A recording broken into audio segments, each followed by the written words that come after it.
Muli magandang umaga po sa inyong lahat. Malugod na pagtanggap sa St. Joseph para gagalangin sa ika-6 ng umagang banal na misa na may liturhiya ngayong araw ng Sabado sa ika-17 linggo sa karaniwang panahon at ika-2 araw ng Dalaw Nazareno sa ating parokya 2025 na may temang pag-asa at paghilom.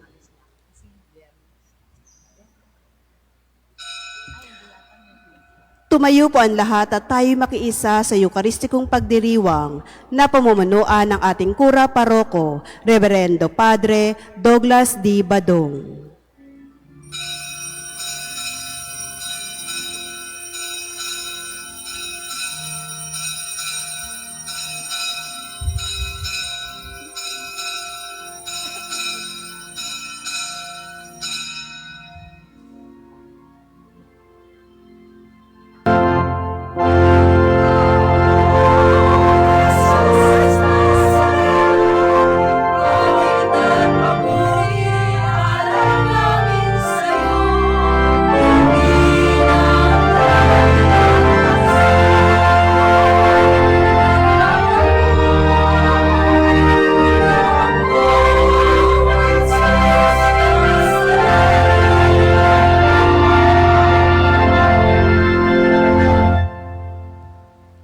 Sa ngalan ng Ama at ng Anak at ng Espiritu Santo. Amen. Ang pagpapala ng ating Panginoong Heso Kristo, ang pag-ibig ng Diyos Ama, at ang pakikipagkaisa ng Espiritu Santo naway sumainyong lahat. At sumaiyo rin.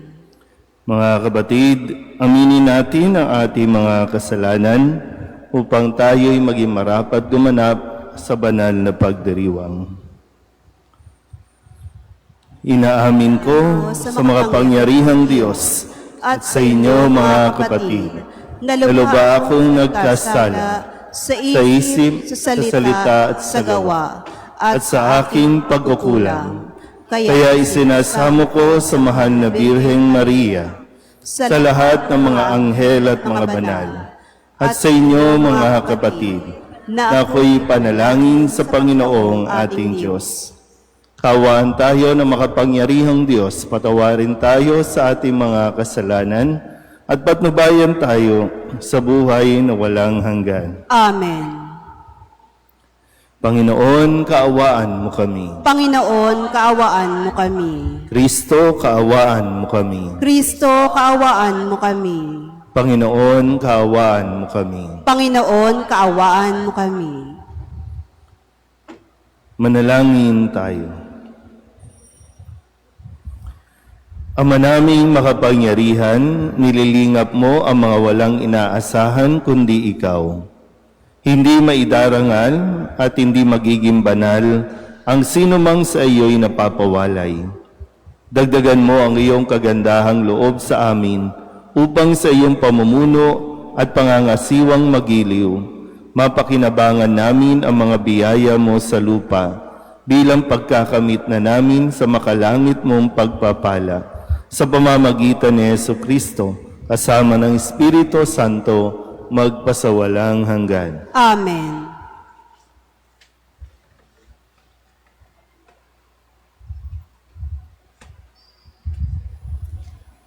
Pagbasa mula sa aklat ni Propeta Jeremias. Noong mga araw na iyon, sinabi ng mga saserdote at mga propeta sa mga pinuno at sa buong bayan, dapat patayin ang taong ito pagkat nagpahayag siya laban sa lungsod gaya ng narinig ninyo. Sinabi naman ni Jeremias sa mga pinuno at mga taong naroon, sinugo ako ng Panginoon upang magpahayag laban sa templong ito at laban sa lungsod, gaya ng narinig ninyo. Kaya nga magbago kayo ng inyong pamumuhay at mga gawain, at sundin ninyo ang utos ng Panginoon na inyong Diyos. Sa gayon, mahahabag ang Panginoon at hindi niya itutuloy ang parusang inilalaan sa inyo. Ako ay nasa ilalim ng kapangyarihan ninyo. Maaari niyong gawin ang anumang iniisip ninyong matuwid at makatarungan. Ngunit ito ang inyong tandaan. Pag ako'y pinatay ninyo, pumatay kayo ng taong walang kasalanan. Ito'y magiging sumpa sa inyo at sa lungsod na ito, pati sa lahat ng naninirahan dito, pagkat alam ninyong sinugo ako ng Panginoon upang sabihin sa inyo ang mga bagay na ito. Nang makapagsalita si Jeremias, sinabi ng mga pinuno at lahat ng tao sa mga saserdote at mga propeta, hindi dapat hatulan ng kamatayan ang taong ito, sapagkat ipinahayag niya sa atin ang ipinasasabi ng Panginoon. Subalit, si Jeremias ay binabantayan ni Akiab, anak ni Safan, kaya't hindi siya napatay ng mga ito. Ang salita ng Diyos. Salamat sa Diyos. Poon ako'y iyong dinggin sa panahong iyong ibigin. Naway magpuri sa iyo ang lahat ng mga tao. Iligtas mo ako ay sagipin, sa putik na ito tubig na malalim. Sa mga kaaway, ako'y iligtas din. Huwag mong tulutang ako ay maanod, dalhin sa malalim at baka malunod.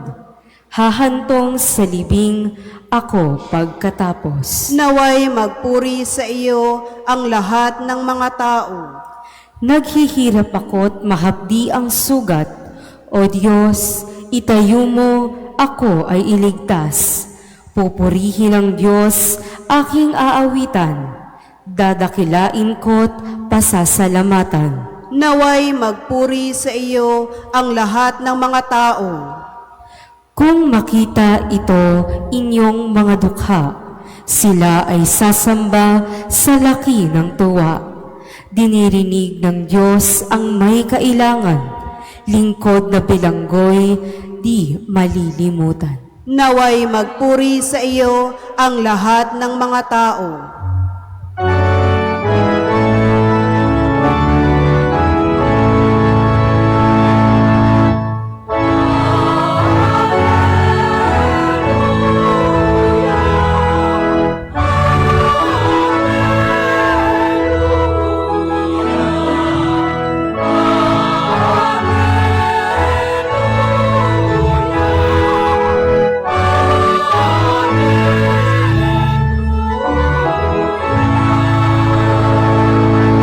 Mapalad ang inuusig sa gawang puspos ng bait, pagkat may kakamping langit.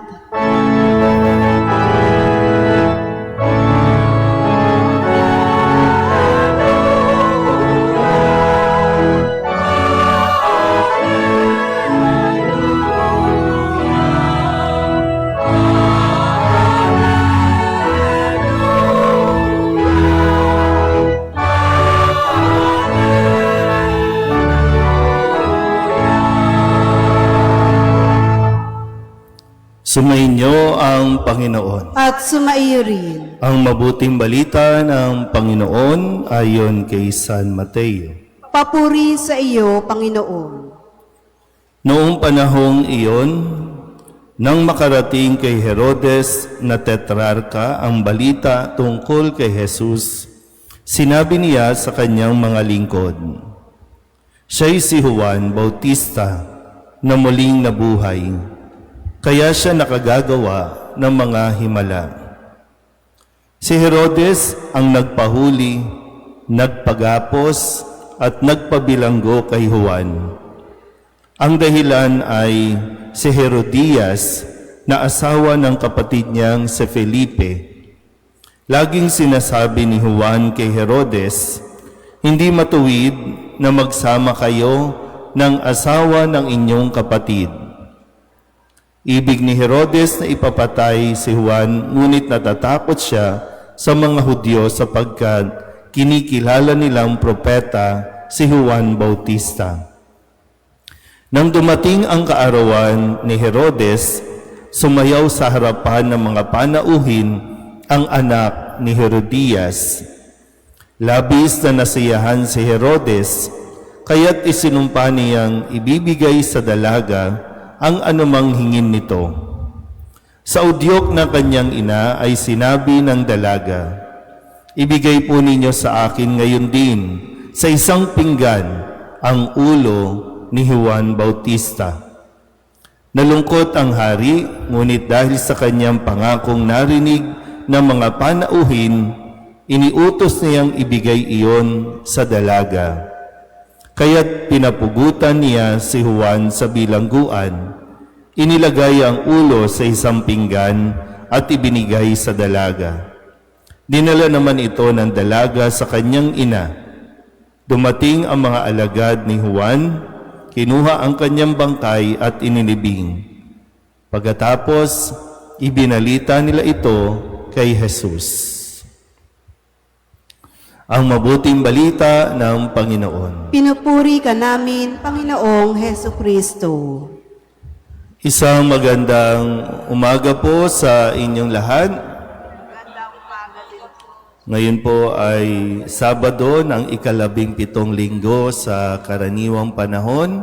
Nasa 2 araw din tayo ng ating pong pagdidibosyon sa Poong Jesus Nazareno, ang 2 araw ng pananatili ng imahin ng Nazareno dito sa ating parokya.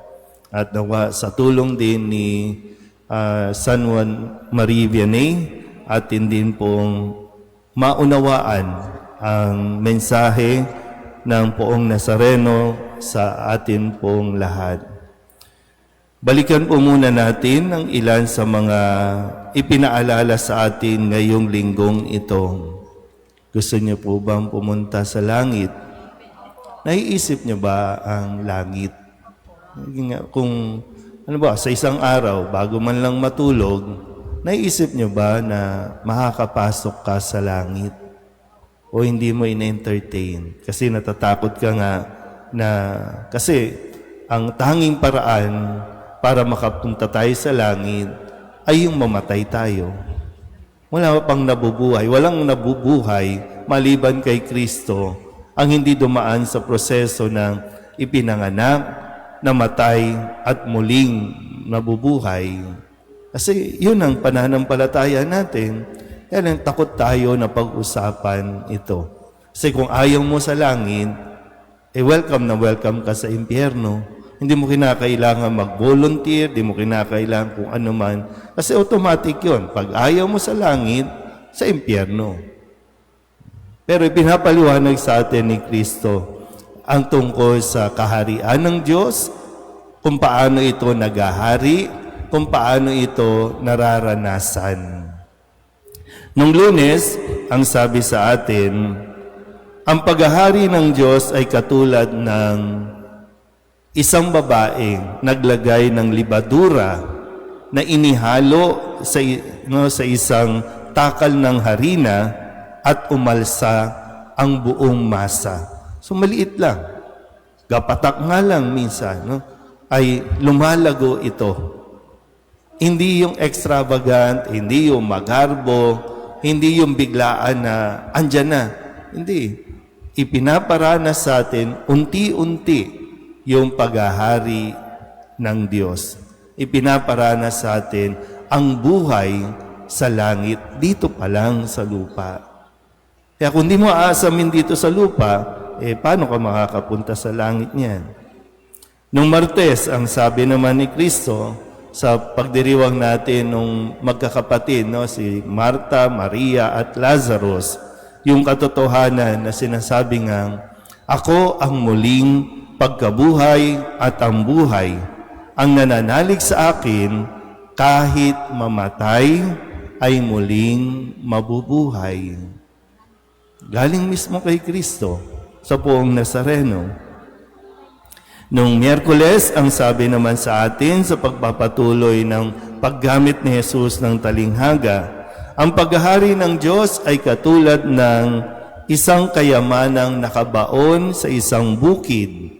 Nahukay ito ng isang tao at tinabunan uli Sa laki ng tuwa, siya'y humayo at ipinagbili ang lahat ng ari-arian niya at binili ang bukid na iyon. So kung makikita natin, matutuklasan natin kung gaano kahalaga ang mapasakaharian ng Diyos, lahat ng kung ano man sa atin, handa nating iwan, handa nating i-let go, alang-alang sa kaharian ng Diyos.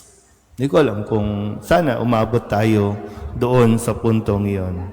Nung Miyerkules, ang sabi naman sa atin, pagdating ng wakas, bago tayo makapasok sa langit, darating ang mga anghel at ihihiwalay ang mga makasalanan at ang mga banal. Yung mga may silbi sa walang silbi. So paghihiwa-hiwalay, ito yung paggamit niya ng isang lambat na isang mangingisda, naghagis ng lambat, nahuli lahat. Pero hindi lahat sa langit. Ibubukod, pagbubukod, bukirin. Alin ang nagkaroon ng silbi, alin ang walang silbi. Kung wala tayong naging silbi sa mundong ito, kung hindi mo nakita yung worth mo, yung halaga mo, doon tayo sa impyerno. Ulitin ko, saan niyo gusto? Sa langit o sa impyerno? Ikaw magdesisyon. Ha? Kahapon, Biyernes, mahalaga po na hindi lang tayo hahawak sa Nazareno, kundi yung manampalataya tayo sa Kanya. Kaya nga ang sabi niya, at dahil sa hindi nila pagsampalataya, hindi siya gumawa roon ng maraming kababalaghan. Kasi marami sa ating mga Katoliko, yung akala natin may magic ang Nazareno. Pag umawak ka, tapos igaganyan mo, okay na, magaling na ako. Ganun yung natin, magiging pagkilos. Pero hindi doon. Gumagaling tayo at pinagagaling tayo dahil sa pagkilala natin kay Kristo. At ngayon, sa kwento ulit, binabalik tayo dito sa naging desisyon ni Herodes na ipapatay si Juan Bautista. Kaya ang sabi sa atin ngayon, pinapaalala ni San Juan Bautista, hindi matuwid na magsama kayo ng asawa ng iyong kapatid. Hindi matuwid na magsama kayo ng iyong o ng asawa ng iyong kapatid. Diba? Ito ay isang kasalanan, mortal, ang makiapid, at ang mas grabe pa dito, asawa ng kapatid mo, inasawa mo. Pero hindi natakot si Juan Bautista na magsabi nito kahit si Herodes ay tetrarka, parang hari, pinuno. Pero nagsabi siya, nagpahayag siya, hindi mainam, hindi matuwid, hindi tama. Tayo ngayon, sinasabi natin, nandito tayo, nagsisimba tayo lagi, nagdidebosyon tayo sa Nazareno, tapos, minsan sisigaw tayo ng, Viva Nazareno, Viva! Pero pag nag-usap-usap na ulit, ang Congress natin, ang Senado natin, yes to divorce. Kasi marami sa mga mambabatas natin, di ba, kaya gusto ng divorce ay dahil may mga kanya-kanya silang kinakasama. Yung asawa nila may kinakasama na. Sila rin mismo may kinakasama na. At alam nyo, yung sa araw na ito, ang dulot sa atin ng poong Nazareno ay pagpapalaya. Gusto tayong palayain. Kung saan man tayo nakakulong. Hindi lang yung damdamin, yung karanasan, maging yung buhay ng pagiging makasalanan. Kala natin, gusto lang natin maging malaya, na gusto nating gawin kung ano ang makakapagpasaya sa atin. Pero ang totoo, nakakulong tayo o ikinukulong natin ang ating mga sarili maging sa hindi mabuti o tamang pakikipagrelasyon. Gumagawa tayo ng kulungan natin. So, kung gusto ng Nazareno, palayain tayo. So, ngayon, wala na naman. Yung iba, pagdating sa usapin na ito, wala. Pero, katulad ni San Juan Bautista,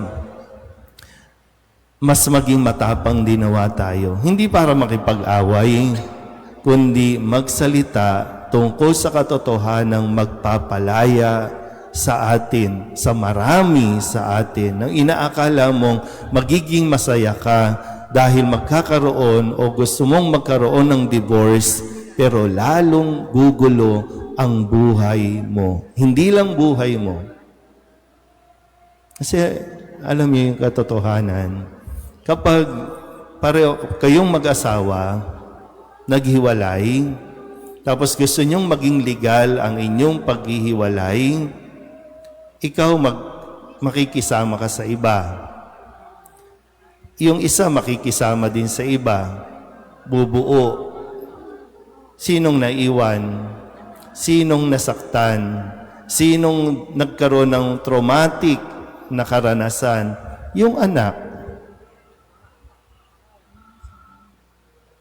Naiintindihan po ba? No? Sa mga gusto ng divorce kasi may kinakasama na, ganyan ang mangyayari.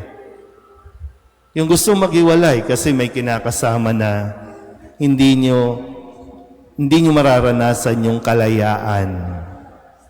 Makukulong kayo habang buhay. Hindi man sa rehas, pero makukulong kayo sa guilt. Makukulong kayo. Kasi alam, no, sa kalooban natin, alam na mayroong hindi tama. Kaya palayain mo. Kung ikaw yung babae na nakikisama sa hindi mo asawa, palayain mo ang iyong sarili. Deserve mo ang tamang lalaki. Deserve mo ang tamang taong magmamahal talaga sa iyo. Kung ikaw yung babae na sumama sa may asawa, palayain mo ang iyong sarili. Sa mga lalaki naman, panindigan ninyo ang inyong pananagutan. Hindi puro sarili lang. Hindi puro puson lang ang paiiralin. Kundi isipin mo, ilang buhay ang masasaktan, ang masisira dahil lamang sa sarili mong kagustuhan. So, muli, no? Lagi natin ito rin ipinapaalala. Sana tayo mismo mga taong simbahan, manindigan sa kung ano ang pinaninindigan ng poong Jesus Nazareno na siya ring tinuro at patuloy na itinuturo ng mga taong naniniwala, nananampalataya sa Kanya. Amen?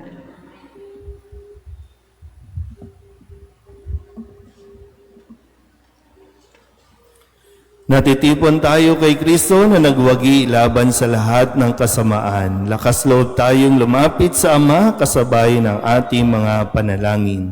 Ang ating itutugon, Panginoon, dinggin mo ang aming panalangin. Panginoon, dinggin mo ang aming panalangin.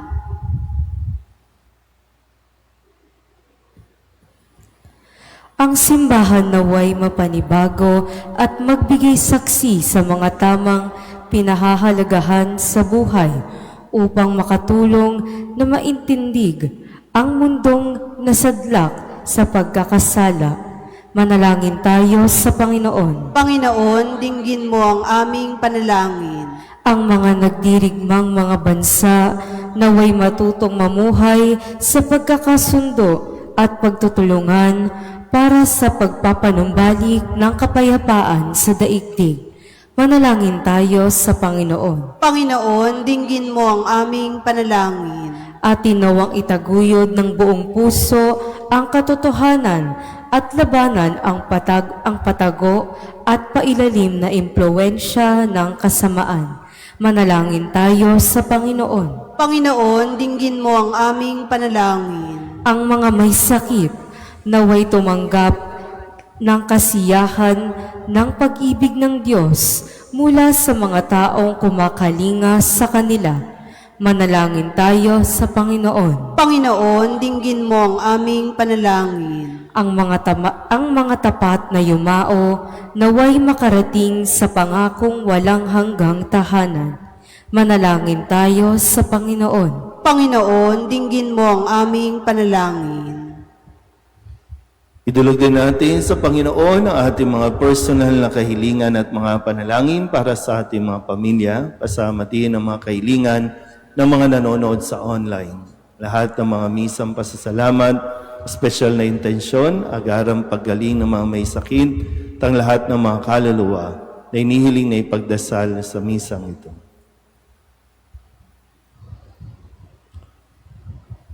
Ang lahat ng ito inihiling namin sa ngalan ni Kristo ang aming Panginoon. Amen.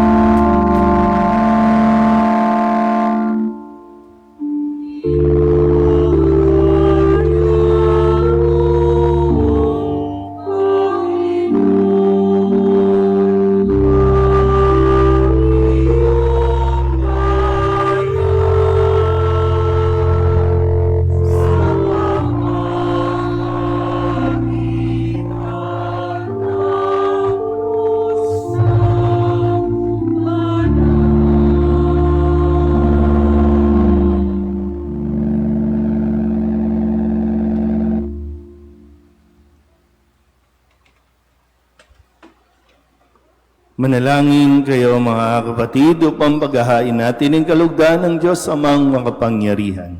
Tanggapin nawa ng Panginoon itong paghahain sa iyong mga kamay, sa kapurihan niya at karangalan, sa ating kapakinabangan, at sa buong sambayanan niyang banal.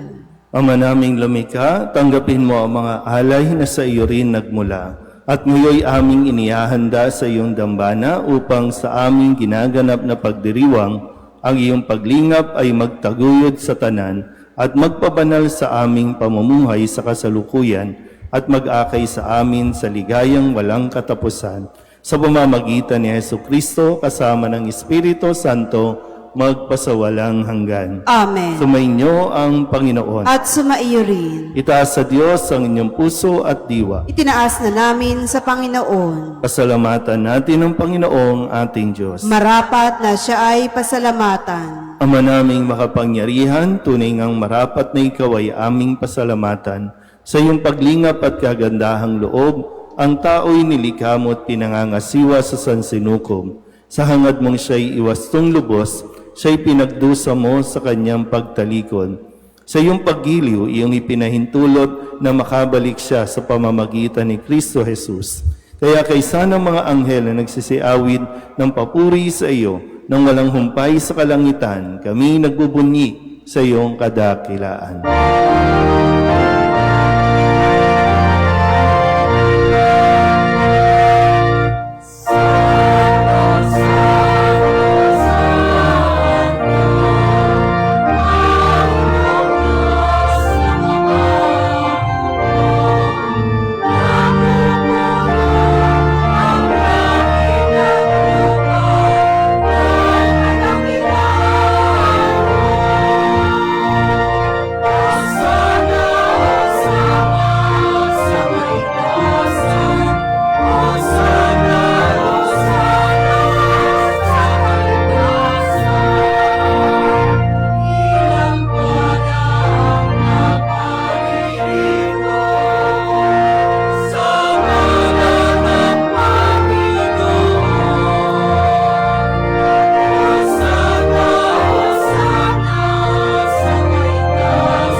Ama naming banal, ikaw ang bukal ng tanang kabanalan.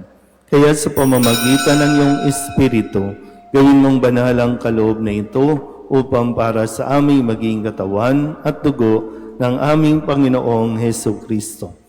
Bago niya pinagtiis ang kusang loob na maging handog, hinawakan niya ang tinapay, inasalamatan kaniya. Pinaghati-hati niya iyon, iniabot sa kanyang mga alagad at sinabi,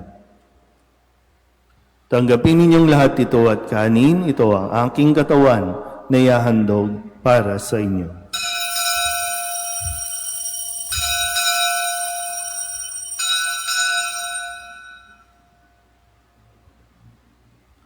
Gayun din naman nang matapos ang hapunan, hinawakan niya ang kalis, muli kaniyang pinasalamatan.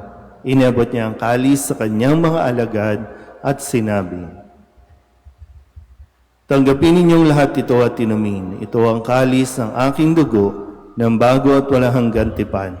Ang aking dugo na ibubuhos para sa inyo at para sa lahat sa ikapagpapatawad ng mga kasalanan. Gawin ninyo ito sa pag-alaala sa akin."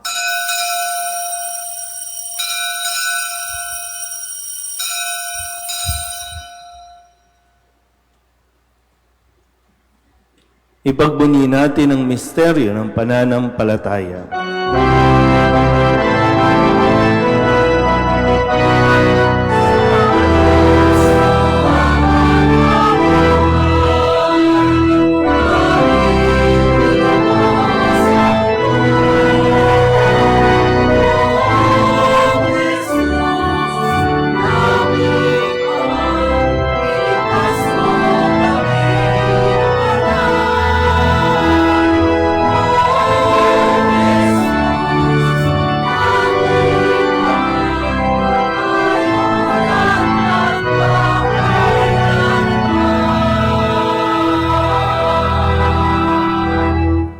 Ang mga ginagawa namin ngayon ang pag-alaala sa pagkamatay at muling pagkabuhay ng iyong anak. Kaya tiniaalay namin sa iyo ang tinapay na nagbibigay buhay at ang kalis na nagkakaloob ng kaligtasan. Kami nagpapasalamat dahil kami iyong minarapat na tumayo sa harap mo para maglingkod sa iyo. Isinasamo namin kami magsasalo-salo sa katawan at dugo ni Kristo ay mabuklod sa pagkakaisa sa pamamagitan ng Espiritu Santo. Amalingapin mo ang iyong simbahang laganap sa buong daigdig. Puspusin mo kami sa pag-ibig, kaysa ni Leon na aming Papa at ni Jose na aming Obispo at ng Tanang Kaparian. Alalahanin mo si Norma na tinawag mo mula sa daigdig na ito. Nung siya'y binyagan, siya'y nakaisa ni Kristo sa pagkamatay. Ngayong siya'y pumanaw, naway makaisa siya ni Kristo sa pagkabuhay. Alalahanin mo rin ang mga kapatid naming nahimlay na may pag-asang sila'y muling mabubuhay, gayon din ang lahat ng mga pumanaw. Kawaan mo sila at patuloyin sa iyong kaliwanagan. Kawaan mo at pagindapating kaming lahat na makasalo sa iyong buhay na walang wakas. Kaysa ng mahal na Birheng Maria na ina ng Diyos, ng kabiyak ng puso niyang si San Jose, kaysa ng mga apostol at ng lahat ng mga banal na namuhay dito sa daigdig ng kalugod-lugod sa iyo, may pagdiwang nawa namin ang pagpupuri sa ikararangal mo sa pamamagitan ng iyong anak na aming Panginoong Hesukristo. Sa pamamagitan ni Kristo, kasama niya at sa Kanya, ang lahat ng parangal at papuri ay sa iyo, Diyos Amang makapangyarihan, kasama ng Espiritu Santo, magpasawalang hanggan.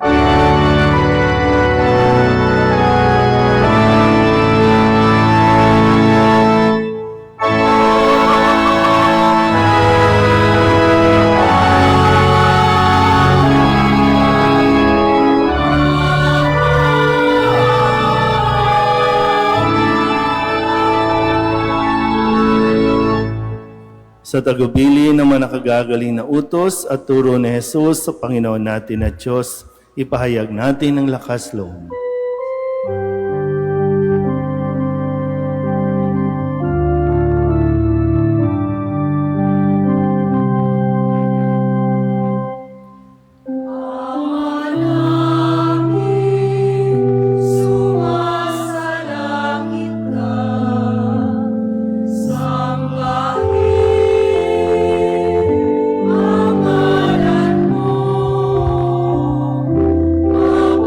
Sa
Inihiling namin kami iadya sa lahat ng masama, pagkalooban ng kapayapaan araw-araw, iligtas sa kasalanan, at ilayo sa lahat ng kapahamakan. Samantalang aming pinananabikan ang dakilang araw ng pagpapahayag ng tagapagligtas naming sa Yesu Kristo. Sapagkat iyo ang kaharian at ang kapangyarihan at ang kapurihan magpakailanman. Amen. Panginoong Hesu Kristo, sinabi mo sa iyong mga apostol, kapayapaan ang iniiwan ko sa inyo, ang aking kapayapaan ang binibigay ko sa inyo. Tunghayan mo ang aming pananampalataya at huwag ang aming mga pagkakasala. Pagkalooban mo kami ng kapayapaan at pagkakaisa ayon sa iyong kalooban, kasama ng Espiritu Santo, magpasawalang hanggan. Amen. Ang kapayapaan ng Panginoon ay laging sumainyo. At sumaiyo rin. Magbigayan po tayo ng kapayapaan sa isa't isa. Kordero ng Diyos na nag-aalis ng mga kasalanan ng sanlibutan, maawa ka sa amin. Kordero ng Diyos na nag-aalis ng mga kasalanan ng sanlibutan, maawa ka sa amin. Kordero ng Diyos na nag-aalis ng mga kasalanan ng sanlibutan, ipagkaloob mo sa amin ang kapayapaan. Ito ang kordero ng Diyos. Ito ang nag-aalis ng kasalanan ng sanlibutan. Mapalad ang mga inaanyayahan sa kanyang piging. Panginoon, hindi ako karapat-dapat na magpatuloy sa iyo. Ngunit sa isang salita mo lamang ay gagaling na ako.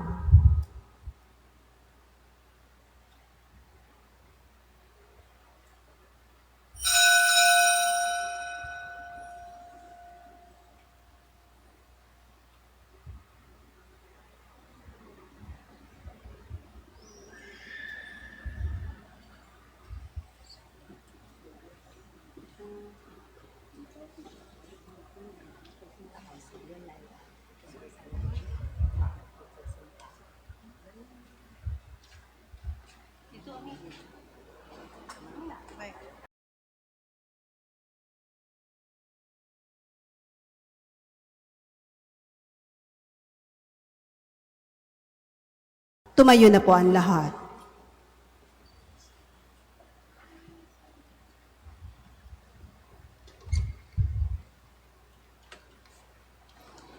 Manalangin tayo. Ama naming mapagmahal, pinagsaluhan namin sa banal na pakikinabang ang alaalang walang kupas ng iyong anak na nag-alay ng sarili niyang buhay para sa aming kaligtasan.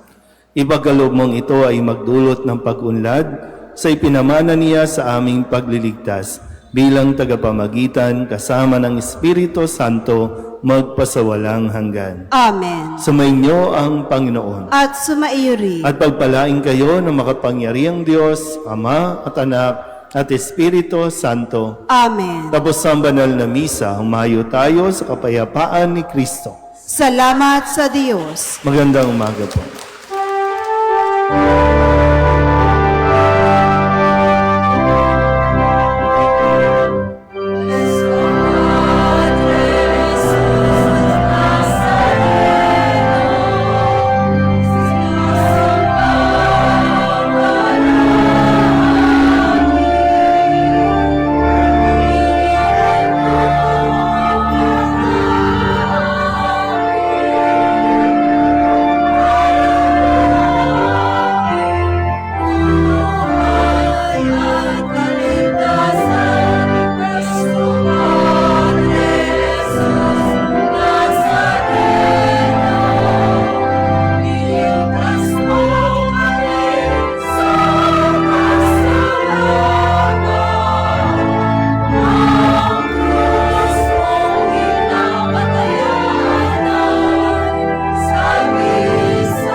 Espiritu Santo. Amen. Wala di sama sana ng Espiritu Santo.